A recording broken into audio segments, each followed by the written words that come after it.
monster education roller coaster with your brain. Now, here's your host, Chris Voss. Hi, folks. Voss here from thechrisvossshow.com. Now, there you go, ladies and gentlemen. There are latest things that makes official. Welcome to the big show. As always, the Chris Voss Show is a family that loves you, but doesn't judge you as harshly as the rest of us. So, because you're here to learn, you're here to grow, you're here to learn all these wonderful educational minds that we bring on the show as guests to share with you their journeys, their stories of life, and help you improve your life. And maybe you can avoid some of their pitfalls, or maybe if you're in one of the pitfalls, they can show you a blueprint way out of it. We are the oldest living podcast in existence that still, the caveat, does 1 to 2 new podcasts a day. Most everyone publishes them frequently in the handful left. We are the oldest, so please support us. Go to goodreads.com/Chris Voss, LinkedIn.com/Chris Voss, YouTube.com/Chris Voss, and all those crazy places on the internet. Today, amazing young man on the show. We're going to be talking with Tyler Kaulbars. We're going to get into it with him and his book entitled, I Recommend Everyone Die at Least Once in Their Life. And we're going to talk to him about that book. I love the title, which really kicks off. So we're going to get into it with him. He's an author and speaker who shares his story of living with bipolar, addiction, and recovery. His goal is to help people better understand what mental illness feels like from the inside and remind them they're not alone. He loves having honest conversations about the mind, hope, and healing. And I hope my work helps people find a little bit more peace in their own lives. What a wonderful journey to take. Tyler, welcome to the show, sir. How are you? Thank you very much. I'm doing great today. How are you? I am excellent. It's good to have you because there's a lot of mental illness out there. In fact, I'm not sure who doesn't have mental illness at this point after COVID. So give us your .coms. Where can people find you on the interwebs? Yeah, so the easiest way to find me is Tyler Kaulbars, LinkedIn. That's the easiest way to find me. Also, you can find me on my YouTube channel, which is Happiness Compass. And those two are my primary areas. Eventually, I'll get a website, and hopefully I can have that posted by you here. There you go. And you have the YouTube channel as well. Yes, sir. We'll have a link for that. Compass, yeah. Yep, that's great. There you go. So give us a 30,000 overview of what's inside this forthcoming book.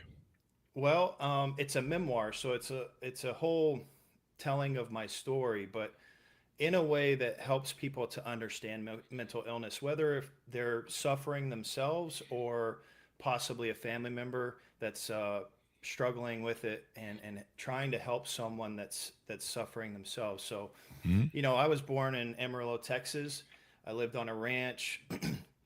We had cattle and horses and kind of all the, great stuff that you see on Yellowstone. And our childhood, my childhood was idealistic. I mean, we broke horses, we rode them. It was an amazing time. And all of that suddenly changed with a single event.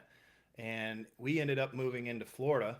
And so at the age of 12, I was in this new area, really had no comprehension of how to survive around the beach and beach-like people. It was just so different, man. Plus the alligators, crocodiles, whatever.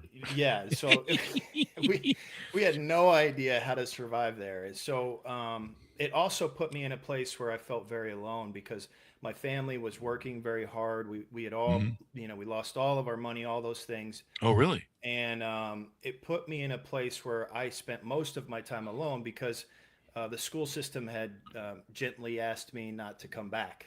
Oh, wow. I spent most of my time at home, homeschooling, if you want to call it that. And can I step in here? Because sure. I want to play this out a little bit more. So it sounds like your family kind of went through a cathartic moment financially where everything was lost and then you had to move to Florida. Correct. It was all part of that moving to Florida. Yeah. And you probably as a child were very, most children, they sense the stress. My dog sensed stress. And you probably saw the stress of your parents. You probably saw the issues.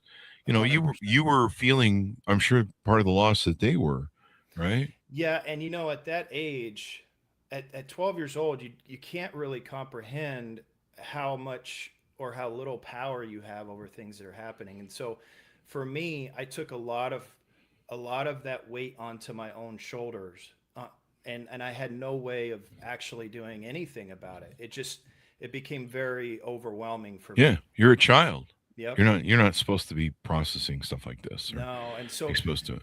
Yeah. And so that's when, that mental illness that was already probably there kind of just took off, Yeah. because at that point, the negative thoughts really started to bear down on me. That was about this time where everything kind of came out. Mm. And so, one of the things that I mentioned in my book, I was trying to figure out how to express or explain the type of feeling that you get, from being bipolar, for example, having a depressive episode, because at that time I really was going through that. Mm. And so I developed this character by writing my book, that I call the Warden, Oh.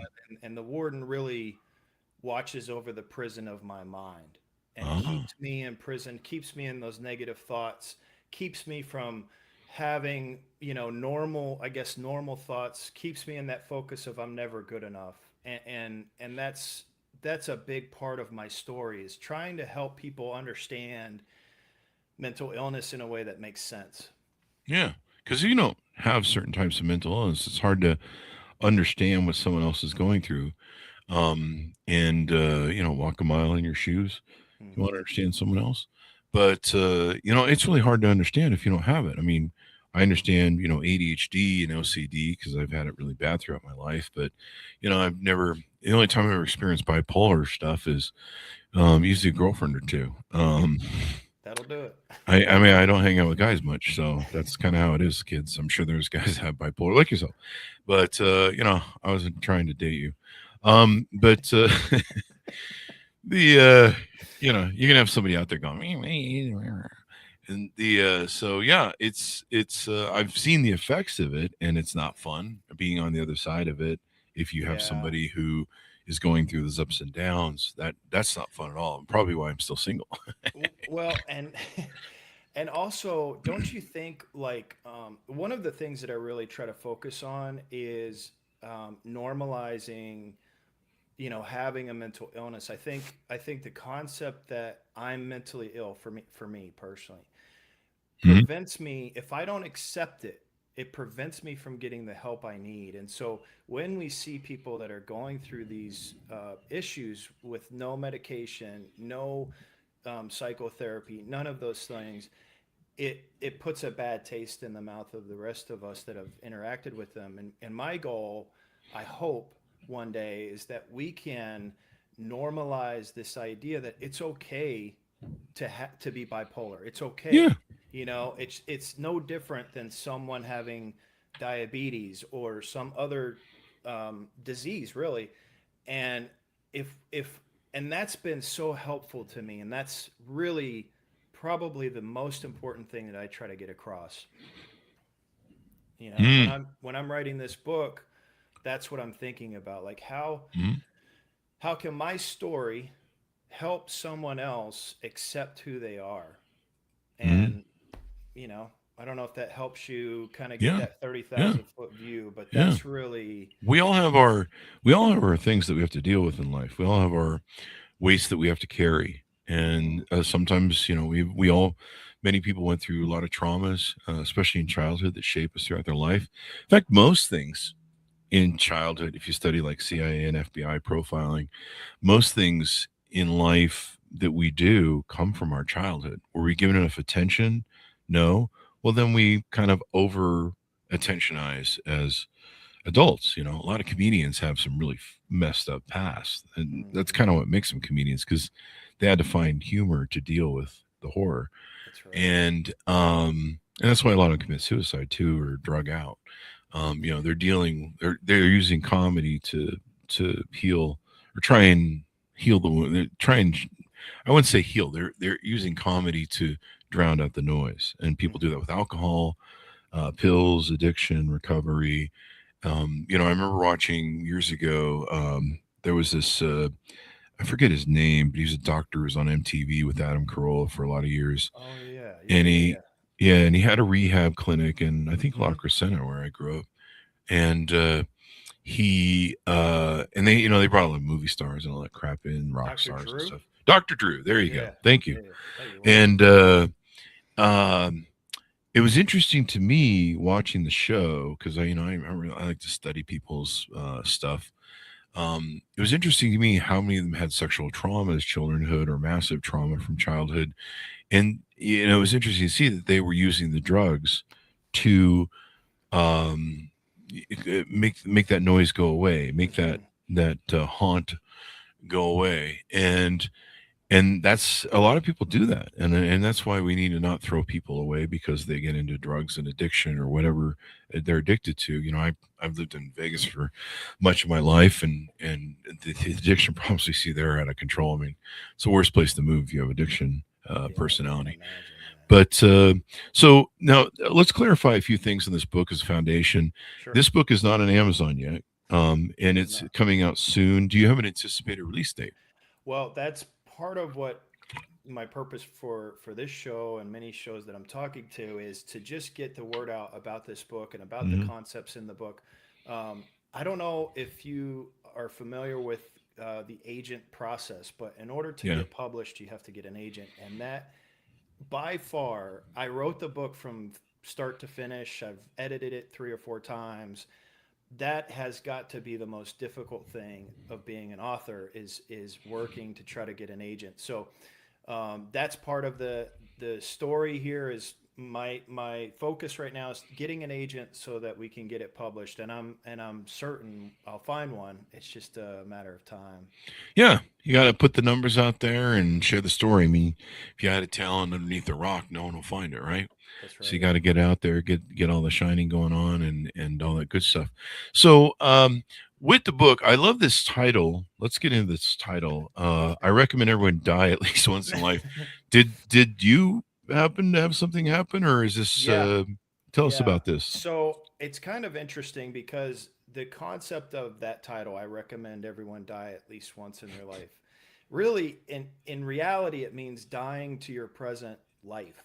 Ah, But to me personally, I actually did die. On October 19th, 2022, I took my own life and wow. was resuscitated Hmm. um, by a stroke of pure luck.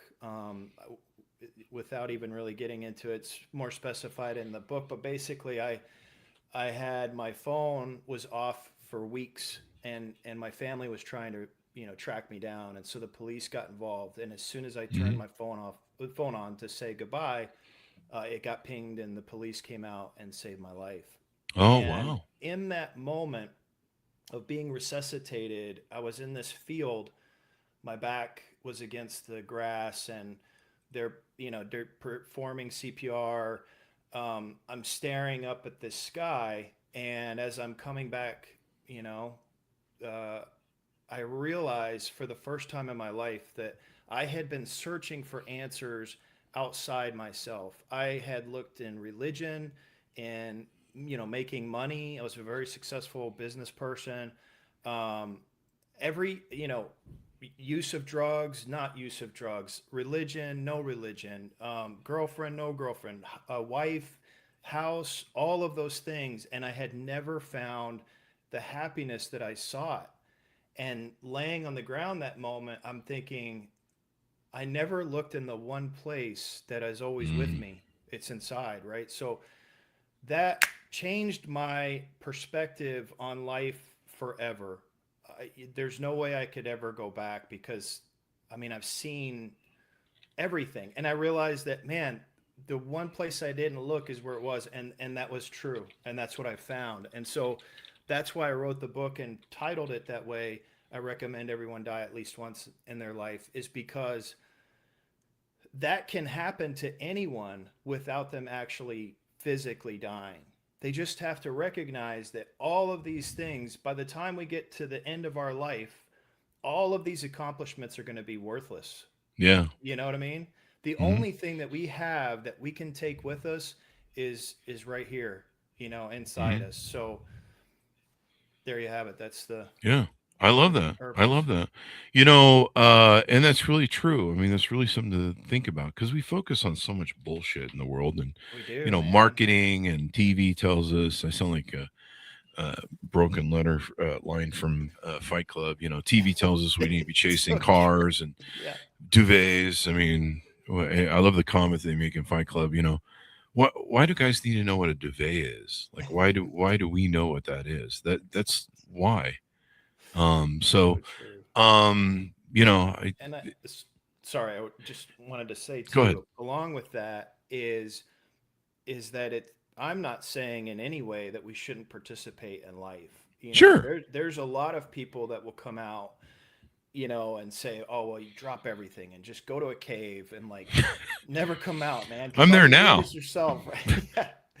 But what I found is that once I was able to disconnect from those things, then I got to choose to actually participate in them in a healthy way, where Oh. I wasn't so attached to them that my whole life was teeter tottering on whether or not I was making enough money, or whether or Mm. not I looked good enough, or whether or not people accepted me.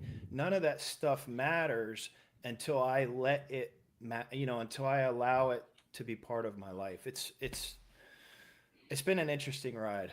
Yeah, there you Yeah. go. You know, I'm going to share a story that I don't think I've ever shared. I probably shared it on my Facebook, I'm sure, but I'm going to share a story to affirm what you're talking about. So I had childhood trauma. I had really bad ADHD as a child. I would go to the door and check the door like 20 times a night. Like it was insane. Wow. And I was aware of it too. But Yeah. I would go back to bed and my mind would start mucking with me. Oh, what if, Mm. was that last night or was that tonight? You locked the door. Wow. And I would, you'd be like, okay, I know I locked the door. Whoa, was that could have been last week, you know, Mm. it'll fuck with you. Mm. And you're like, okay, well, I'll go check the door one more time for the 10th time tonight. Make sure it's locked.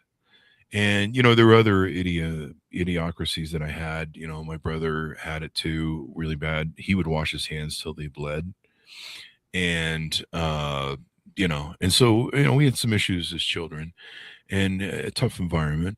But and a lot of it happened around when I was like 10 or 12, Mm. and as I grew up, I found myself being a savior type person. Well, I was always trying to fix everything. I was always trying to save everybody.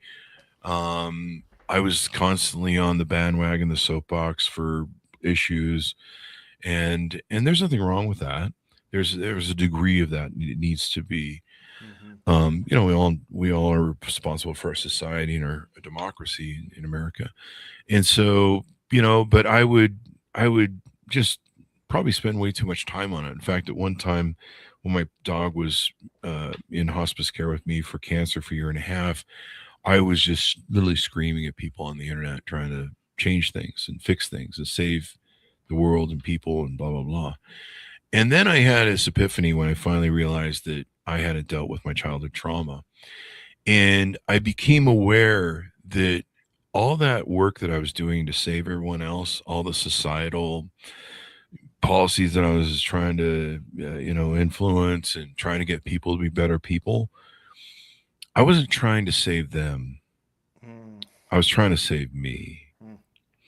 And I was missing the point because I wasn't supposed to save the world. I was supposed to save that 10-year-old. And that really hit me like a ton of bricks because I didn't figure out till I was in my 50s, and a lot of wreckage between here and there. And so that was really powerful, that I realized that all my behavior, all my screaming on the internet, everything that I was doing, and the sad part was I brought up my dog being in hospice care. I was ignoring my dog who was dying and giving me the last year of her life much of the time during that period. And so once I had this epiphany, I found a picture of me, I think somewhere about the same time, and me as a child at 10 or 12 or something. And I realized that I'd been trying to save the wrong people this whole time. I needed to save that boy. And so I keep a picture of that boy in front of me on my desk. And I'm reminded every day that there's one person I need to save first before everyone else. Put your oxygen mask on first before you can save others. And that's me. So I hope that kind of helped concretes and seconds the motion on your story That was of huge, man. maybe why it's more important that, and maybe there's someone out there who's going through what you and I went through. I went through the periods where you consider ending yourself. I'm going to try not to trigger YouTube. Ending your life, because that brain just whips the shit out of you. I mean, it whips you. It just whipshaw in your brain, and it wakes up and it just beats the shit out of you 24/7. And you finally do reach a point where you go, the only way to stop this is to kill this thing. Mm-hmm. And it's either that or else you're just going mad, and you think that's the only way to stop it. And so after you came out of your situation there where you saved you from death, Yeah. how did you find your way, or how long, or what other sort of journey did you go on before you kind of found your footing on maybe it's me? I don't know. Um, so first of all, thank you for sharing that story. Thank That's you. like that right there, Chris, is why I'm doing this Hmm. because I'm gonna think about that all week. I mean, that's so power. When you're vulnerable like that, it's Hmm. so powerful. It changes people's Yeah. lives, dude. So Yeah, thank you you for and that. me when we share our stories. Yep. And Hmm. and the fact that you own being, ADHD, all that, it matters, dude. Um, but getting back to my story, so what ended up happening is they took me from that field to a mental hospital, and I Oh. was there for quite some time. Hmm. And that's where I found I there was not a moment in time between me coming back and to today where I ever wavered on getting better. Um, Mm. and so I got really lucky along the way. And that's probably because I was very vulnerable, like you were just now. Hmm. And I also owned it and I wanted to get better. So I met with a team of doctors, and the doctor was amazing. He goes, I want you to think about what your issue is as having diabetes of the brain.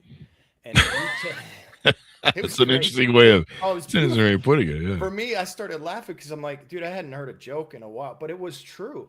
Is if you take your medication on a daily basis, it's going to keep that diabetes of the brain at bay, right? Ah. Yeah. And think about someone that's diabetic. You can never cure it. You can never cure being diabetic. And that's the same with me. And so, what he was setting me up for was this concept of like, hey, medication and therapy are great, but dude, they're not going to fix you, and that's going to require action on your part. And it actually empowered me because now I'm like, oh, okay, I can actually do something about my life. And so I break it down in something that people can remember, which is medication, meditation, and observation. Hmm. So medication gives me this, which is just a small space between thoughts, like what you were talking about. When those thoughts flip on you and you can't escape, medication gives me just a small space to escape. Hmm. Meditation, on the other hand, if I'm doing it consistently, gives me even more space in between those thoughts. Hmm. And then observation gives me even more space. And so observation looks like this: I still hear the warden. The warden still lives in my mind to this day. I just recognize his thoughts as what they are. Dude, they're crazy. I'm crazy. I'm crazy. That's a crazy thought. It's okay for that thought to exist because guess what? As long as you're in I'm control. crazy. Yeah. And just understanding that's why I believe there's so much power in accepting my diagnosis of being mentally ill, being crazy, because then that gives me the right to have crazy thoughts and not do shit about them. I think we all do. I think we all have crazy I think, thoughts. of course, You I know, think but it's a we level of have that degree. awareness, or hopefully that self-actualization, that we and that's probably the distinction people have to realize if they're in addiction or recovery. Well, number one, first acknowledging, like they say in AA, I may be the problem. And I have a problem. And it's Mm-hmm. okay to say that, like you talked about earlier. It's 100%. okay to speak out, because this is how we help each other. We help lift each other. I tell you my stories, you tell me yours. You learn, you grow. I learn, I grow. Hopefully people use it that way. Some people listen to shit, don't it's just a waste of air. But most of us are going to grow from it. They're going to, oh, hey, I know the guy that had a thing like that, and this is how I got through it. But yeah, sharing these stories really helps. And people, and it's a reminder too, because sometimes I forget about stuff, and then I have someone like you come on the show, and I'm like, oh yeah, you get back to that. Let me ask you this: you talked about meditation really helping a lot of people. Meditation has really helped. I'm a Yeah. big fan of Sam. What's his face? He's a big. Yeah. I think you know who I'm talking about, Sam but Harris. Sam Harris. Yeah, Yeah, he's yeah. awesome. I just not getting references this morning. No problem. I got you though. Yeah, I got you. We're a good team. Yep. So he's really big into meditation, and Hmm. one of the things that saved me was about the time that I was hitting the wall and thinking about bringing it all to an end. Just to stop, just to shut up that mind. Mm. That some people call it the monkey brain we've had on the show, but I like your thing, the warden, because he kind of keeps you in prison. Mm. But someone came on the show and I talked to them privately after about my struggle, and they said, "Have you read Eckhart Tolle?" Oh And I hadn't. And I wasn't aware of anything about Eckhart yeah. Tolle. Mm. And so I started getting into it and being present. And that's kind of what meditation does to you as well. You kind of Yeah. become present, right? Yeah. You try and shut down all the noise, all Yeah. that monkey brain crap, and you Yeah. try and be here in this moment. Yeah, and I think a couple things. I wanted to mention something that you said, and I don't know where it was Mhm. in some of your comments, but the beautiful thing about what you and I are talking about, Chris, is that this is not, even though this might be high brain stuff, like these are things that every human on this planet can recognize and identify with. Mhm. It doesn't take a lot of knowledge to realize some of the stuff that we're talking about. For example, being present. So meditation is a great way to get present, and I like to think about meditation in all kinds of varieties. So I personally will do the traditional legs crossed, eyes closed, Mhm. that type of meditation for sometimes an hour at a time. But I also work out like a lot, and to me that is a moving meditation. To me, I'm in the Mhm. zone. I don't talk to anybody. I've got my headphones on. I'm Mhm. listening to some music that's got me in the zone, and it just helps me focus on the present. But anytime we're doing that, whether that's in nature or even a conversation like this with you and I, like I'm having a Mhm. tough time thinking about anything else other than what's going on. And that's a great thing. That's a Yeah. beautiful thing, right? So that's meditation. Meditation is just simply like exactly what you said, being here, because that's all we have. You know, when religious concepts talk about eternity, that's eternal. The present is eternal. It's always Mhm. here. We can't change that. We just have to be part of it. And I think mental illness somehow changes that script and tells us that we can either um, control the future, change the past, make ourselves better, or do something different. Instead of just going with the flow. We don't go Mhm. with the flow when we're mentally ill. There you go. Lots of good comments here. I think this is a friend of yours from your YouTube Oh yeah, channel. Hey, yeah. Hey friend, so Jack, proud how's of it you. going? Good Thank job, you. Jack. Thank you for your comment. It's awesome. Yeah, and so you help people navigate this, and it is. I still have really bad ADHD, especially since I increased my testosterone. And man, that thing just runs. It runs totally. It was gone when I had low testosterone. It was gone. Mm. And it came raging back as soon as we got testosterone again. But that's good. It's a CEO disease. I mean, a lot of people use you can if you can tame the dragon a little bit or most somewhat of it. I'm not sure I'm fully in control at all times, but if you can tame the dragon a little bit to where you can ride the horse and go, stop, go. Okay, I see what we're up to here. Let's knock this off. I think that self awareness is really hard. Do you feel you had a addictive personality? Did you get into some different things that were Oh yeah. impacting you? Can you give us if somebody's out there in the same situation, can you give us a look at what that looked like? Yeah, so addiction and bipolar, or really any mental illness, but all I can speak of is bipolar. But like addiction and bipolar are pretty much hand in glove. They go together. It is very common for someone with bipolar to have addiction and vice versa. Really? Yes, very common, Hmm. extremely common. And so the the reason for me, I can't speak to anyone else, but I'm pretty sure this is probably consistent. Is I needed the warden to shut the fuck up. I Hmm. needed him to stop. I could not. And so at the age of 14, I started using, and it was like I had found heaven. I'd found the thing I was looking for because it stopped those negative thoughts. It stopped me from wanting to harm myself. It stopped me from thinking about how terrible of a person I was. But unfortunately, as we all know with drugs, is that they only last a short period of time. Yeah. You know, eventually they turned on me and made it even worse. Oh So yeah. so Just addiction, compounds the problem. yeah, it went hand in hand, and I would Mhm. inevitably I would get my life together, because the other side of bipolar is you're super achievement based and you can do anything on the planet. I'd get my life together and then I'd crash and burn, and when I crashed and burned, I needed more, more drugs to cover that up. Yeah. There you Yeah. go. There you go. Yeah, I mean, addiction is can be such a horrible thing. I've lost people to addiction. And I've seen enough of it in Las Vegas. They really lie about how, well, only about Man, 15%, or no, it's more really like worse. 35% in Wow. Vegas.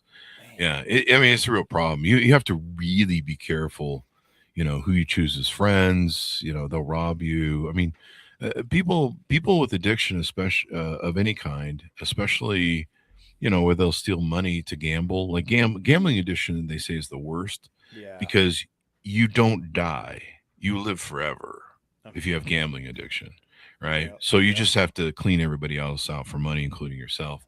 And I've seen people that are so crippled with addiction and gambling addiction that they literally have to have their paychecks sent to their family, and their Mm-hmm. family has to give them money to survive and Mm-hmm. control their stuff. Yeah. Because in Vegas, they'll work for 2 weeks at minimum wage, and Vegas has this whole thing where they go, "Oh, you want your check cash?" And in Vegas, they make you wait 24 to 48 hours for checks to give you credit because there's so many bad checks and scams that go on with the addicted gamblers, and they'll steal checks and try and cash them and stuff. So they make you wait for your money. Up here, if I put my money in the bank, I think it's all right away available to me. Yeah, it is. In Vegas, they give you like $100, and you got to wait for the other. Wow. So, yeah, because it's just that rampant down there, and so you have to be careful. But yeah, I would see people that they weren't able to function as adults. You'd have to Mm. give, you know, some of them. Oh, Vegas has a scam. It's not really a scam, but it is kind of a scam. And what they do is they say, hey, your bank will only give you $100, and then you got to wait 24 to 48 hours for your check, which is kind of a problem if you're getting your check on Friday, right? Mm-hmm. And so the casinos go, hey, you know what? You know how those banks hold your money? We'll cash your check in full, and we'll give you $15 worth of chips if you come cash your check with us on Friday. So Hmm. Friday, everyone's down there. And I know people that would walk into the casino with an addiction problem to gambling, and they would have spent 2 weeks, all of their money that they got on their check, that was 2 weeks of 80 hours of work, right? They would spend that in 2 to 4 hours, I mean, I know and what. then you'd be like, "What are you? How are you gonna How you live gonna the next two survive? weeks?" Yeah.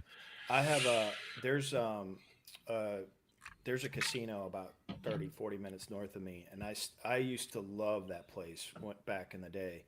I haven't stepped foot in that for almost 4 years because of that. Because it's just Hmm. I don't know what's gonna take me out, and so I kind of just I've kept my life a lot more smaller and more impactful.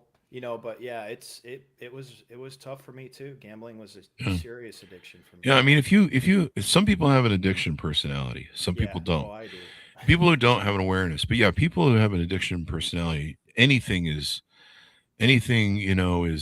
bad for them. I don't know, I've never really studied this, and I don't know much, so I'm just tossing this out there. But does it help if you come up with habits that you can be addicted to, they're healthy for you? Like, I've kind of learned to program myself to drink protein drinks with fruit in them that I blend up every day. It's frozen fruit. And I've kind of taught myself as a ritual. I don't have an addiction problem, but I've kind of taught it that that's my little pattern. And so I learned to gamify it, kind of like I learned to gamify ADHD a little bit. I Yeah, keep this Pomodoro clock on my desk. yeah, I think it depends on who you ask, but Mm. I am a huge proponent of finding an addiction that is safe that you can get into. Yeah. So mine is working out. I Mm. love I love working out. Yeah, I also I love too. It's real meditative if you oh focus dude, on the discipline yeah, and you just go there and do your thing. and I like to research stuff. Like I love learning about things, and so with working out, it's given me the ability to like research how to work out better, eat better, any of those kind of things. So I'm a big proponent of that, especially in the beginning when you're first trying to get clean from using or from gambling addiction. Um, I think that as time goes on, and you learn more about yourself depending on what program you're using. But if you're using a program, learning more about your underlying issues, there does come a time when there is some freedom, and it gives you some freedom from that addictive Yeah. personality. It doesn't ever go away, but Mhm.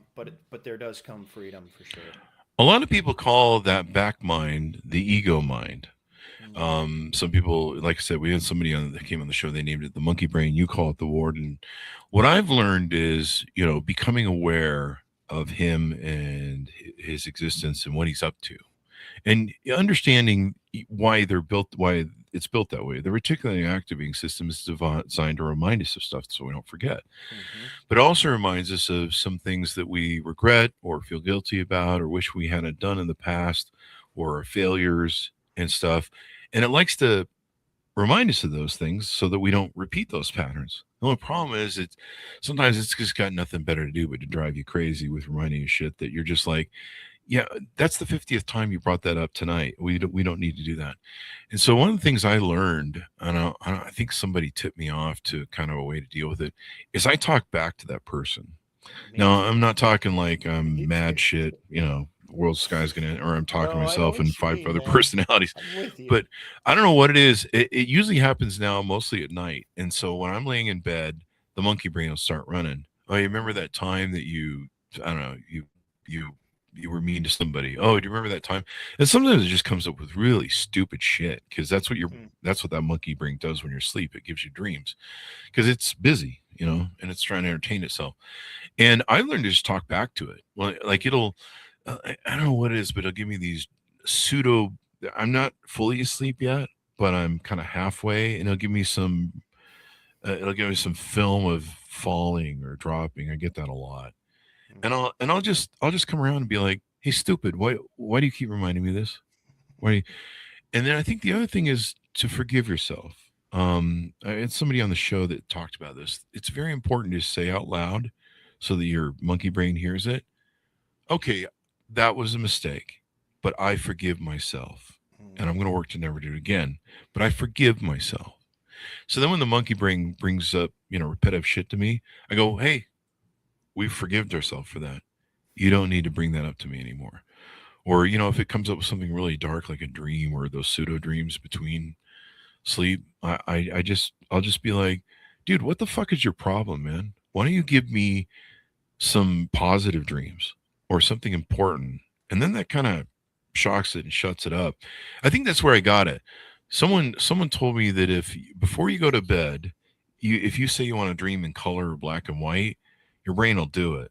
Or if you go to bed and you just go, I want some positive dreams. I don't want the nightmares tonight. Yeah, that I've done. Yep. And a lot of times it will listen because that's Yeah. what that brain is designed to listen to you. So if you say, Hmm. I'm a loser, my life's worthless, it goes, cool, I'm going to show you all the ways you're a loser, your life's worthless, and maybe So you should true. just go jump in a creek.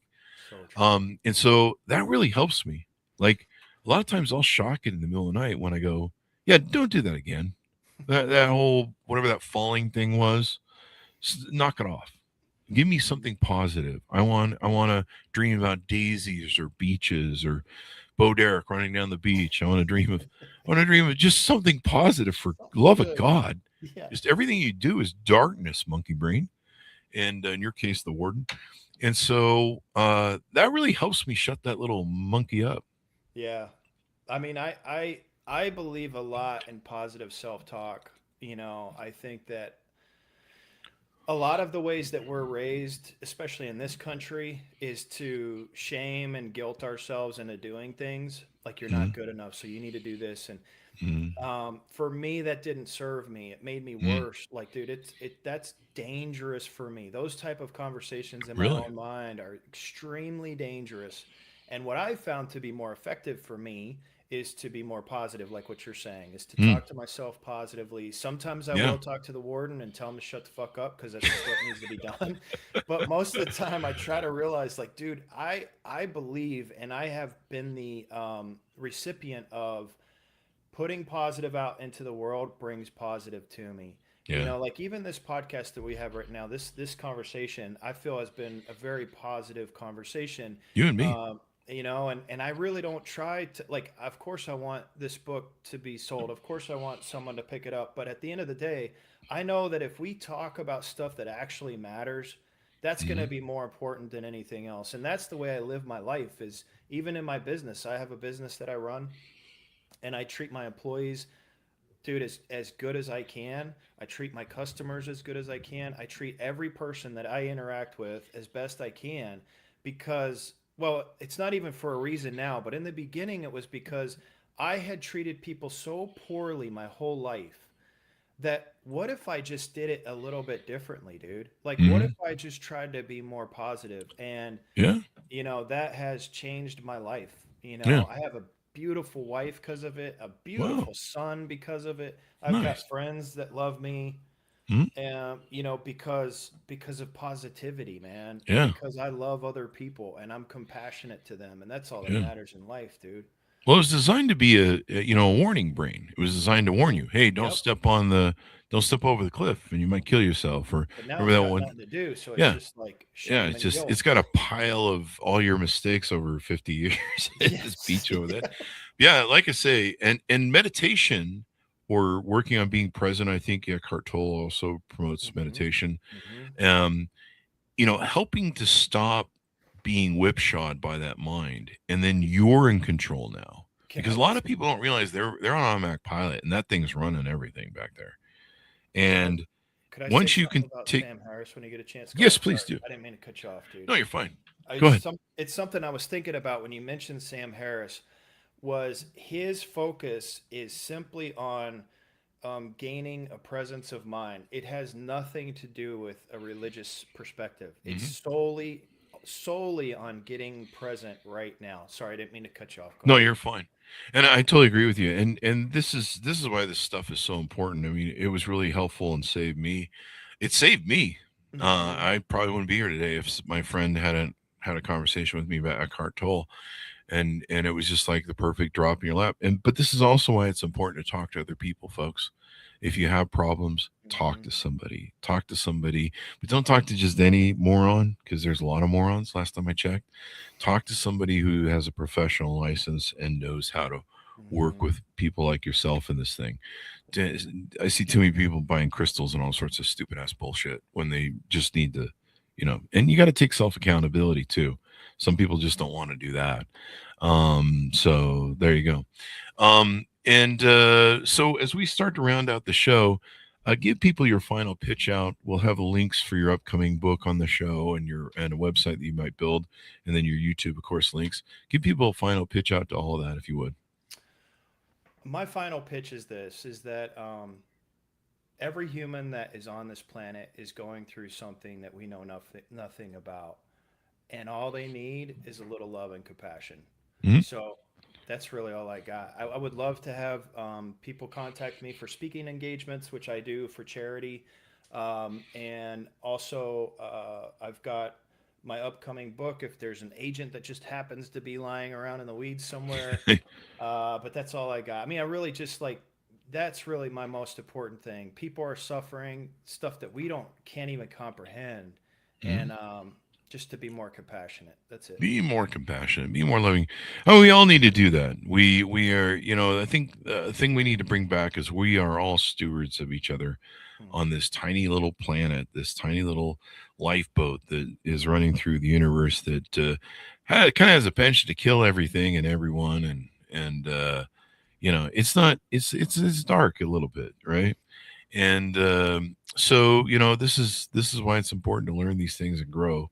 And if you're one of those people out there who's trying to save the world and everything and trying to make everything shape the way you think it should be, realize you may have some issues that you need to deal with, and maybe the person you really need to save is yourself. Now, I don't know if that's true. Maybe you've already saved yourself and now it's time to go out and save the world. But I'm constantly reminded that there is one person I need to save. And I that sounds a little selfish. I used to hate it when people talk No. this way, because I'm like, you sound really selfish. Save yourself first. But it's really true. That's why they tell you on the plane. The oxygen mat, put your oxygen mask on first. You can't save other people if you're both dying of no air. Hmm. Right. So there you go. And then what's the YouTube channel link again? Happiness Compass, and it's at Happy Compass 2019 if you're looking for it on YouTube. There you go. There you go. Well, thank you very much for coming to the show, and thank you for being honest and sharing your story. I mean, that's such a beautiful way to share with people that might be going through the same journey and they're trying to find the way out. And you certainly have helped them today. I appreciate our conversation, man. This was great. You and me, Tyler. It's wonderful to have you. Yeah. So pick up Tyler's book, search for it. I recommend everyone die at least once in their life. And I'm coming out with a similar book titled, I recommend my enemies die as often as they can in my life. No, I'm just teasing. I'm just teasing. Maybe not. I don't know. But I mean, that, or at least they just stay buried in the backyard. Let's put it that way. Callback joke. Somebody check this dude's backyard. That's like a callback joke we bang on the show all the time. So Tyler, thank you for coming on the show, sir. All right, man. Thanks. Thank you. And thanks so much for tuning in. Order up his book, watch for his links on the Chris Voss Show, and all that sort of stuff. Thanks so much for tuning in. Go to goodreads.com/Chris Voss, LinkedIn.com/Chris Voss, Chris Voss one, TikTok, and all those crazy places in it. Be good to each other. Stay safe. We'll see you next time. You've been listening to the most amazing, intelligent podcast ever made to improve your brain and your life. Warning, consuming too much of the Chris Voss Show podcast can lead to people thinking you're smarter, younger, and irresistible sexy. Consume in regularly moderated amounts. Consult a doctor for any resulting brain bleed. All right there, Tyler.